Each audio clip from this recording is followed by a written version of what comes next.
بسم اللہ الرحمن الرحیم۔ السلام علیکم معزز صارفین، امید ہے آپ سب لوگ خیریت سے ہوں گے۔ سچے اسلامی واقعات میں خوش آمدید۔ قصہ الانبیاء کرام۔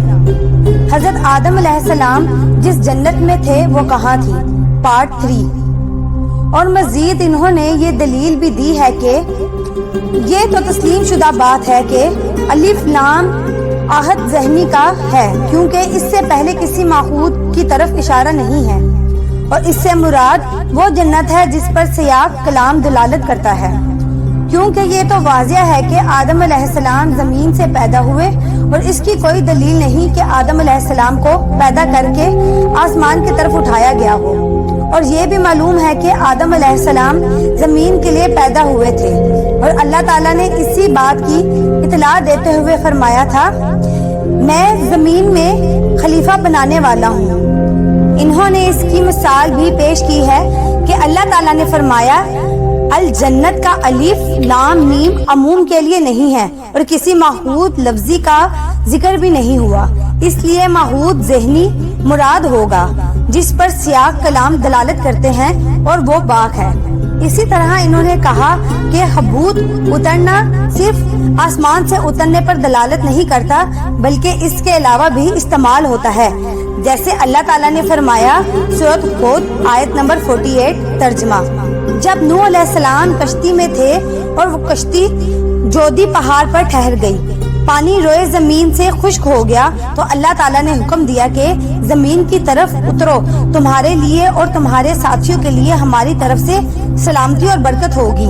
اسی طرح دوسری جگہ اللہ تعالیٰ نے فرمایا کہ سورۃ البقرہ آیت نمبر 61 ترجمہ، تم شہر میں اتر جاؤ، بے شک تمہارے لیے وہاں پر وہ چیز ہوگی جس کا تم نے سوال کیا ہے۔ اور ایک اور جگہ اللہ تعالیٰ نے فرمایا سورۃ البقرہ آیت نمبر 74 ترجمہ، اور ان میں سے بعض اللہ کے ڈر سے گر پڑتے ہیں۔ احادیث اور لغت میں اس کی بہت سی مثالیں مل سکتی ہیں۔ انہوں نے کہا کہ اصل صورتحال یہی ہے، اور ایسا کہنے میں کوئی مذائقہ نہیں ہے کہ جس جنت میں آدم علیہ السلام کو آباد کیا گیا وہ زمین کے باقی علاقوں سے بلند اور شاداب پہاڑی تھی۔ اس میں ہر طرح کے پھل، درخت، سائے، نعمتیں، تازگی اور سرور تھا، جیسے کہ اللہ تعالیٰ نے اس کے متعلق فرمایا سورۃ طٰہٰ آیت نمبر 118 ترجمہ، بے شک تجھے اس میں بھوک نہیں لگے گی اور تو ننگا نہیں ہوگا، یعنی تیرا باطن بھوک کے ساتھ اور تیرا ظاہر ننگا ہونے کے ساتھ ذلیل نہیں ہوگا۔ نیز اللہ تعالیٰ نے فرمایا سورۃ طٰہٰ آیت نمبر 119 ترجمہ، اور بے شک تجھے اس میں پیاس نہیں لگے گی اور نہ تجھے دھوپ لگے گی، یعنی باطنی طور پر تجھے پیاس کی گرمی اور ظاہری طور پر سورج کی گرمی کا احساس نہ ہوگا۔ یہ دو چیزیں اکٹھی اس جگہ اس لیے ذکر کی کیونکہ ان کا آپس میں ایک گہرا تعلق اور ربط ہے۔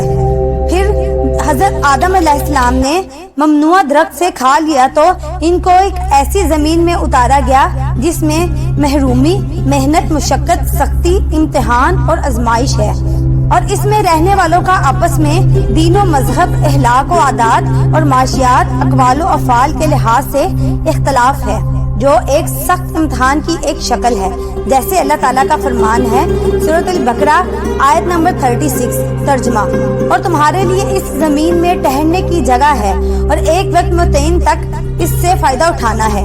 اس سے بھی لازم نہیں آتا کہ وہ آسمان میں تھے، اور اسی اندازے سے اللہ تعالیٰ نے ایک دوسری جگہ ارشاد فرمایا سورۃ الاسراء آیت نمبر 104 ترجمہ، اور اس کے بعد ہم نے بنی اسرائیل کو کہا کہ تم زمین میں سکونت اختیار کرو، پھر جب آخرت کا وعدہ آ جائے گا تو ہم تم سب کو اکٹھا کر کے لے آئیں گے۔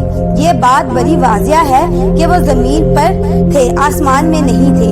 زمین پر سکونت اختیار کرنے کے حکم سے یہ لازم نہیں آتا کہ وہ پہلے زمین پر نہ تھے۔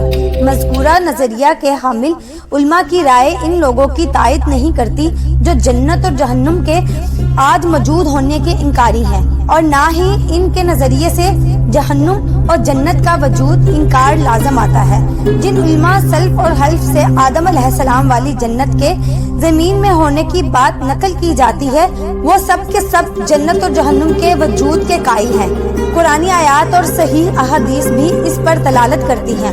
اور اللہ تعالیٰ کا فرمان ہے شیطان نے ان کو جنت سے بہکا دیا اور ان کو نعمتوں اور خوشی سے نکال کر مشقت، تھکاوٹ اور محنت کی طرف دھکیل دیا۔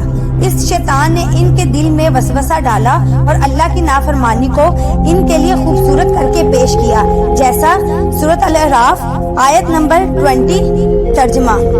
اس کا مطلب یہ ہے کہ شیطان نے حضرت آدم علیہ السلام اور حوا علیہ السلام سے کہا کہ اللہ نے تم کو اس درخت کا پھل کھانے سے صرف اس لیے منع کیا ہے کہ اس کا پھل کھانے سے تم فرشتے بن جاؤ گے یا ہمیشہ اس میں رہو گے، اور تمہارے لیے اللہ تعالیٰ کو یہ چیز پسند نہیں ہے، اور ان کے سامنے قسمیں اٹھا کر ان کو یقین دلایا کہ تمہارا پکا اور سچا خیر خواہ ہوں۔ اس ویڈیو کا اگلا حصہ دیکھنے کے لیے ہمارے چینل کو سبسکرائب کریں اور بیل آئیکن کو پریس کریں تاکہ نئی آنے والی ویڈیو کا نوٹیفیکیشن آپ تک پہنچ سکے۔ ویڈیو پسند آئے تو لائک کریں اور فرینڈ اینڈ فیملی کے ساتھ شیئر کریں۔ شکریہ۔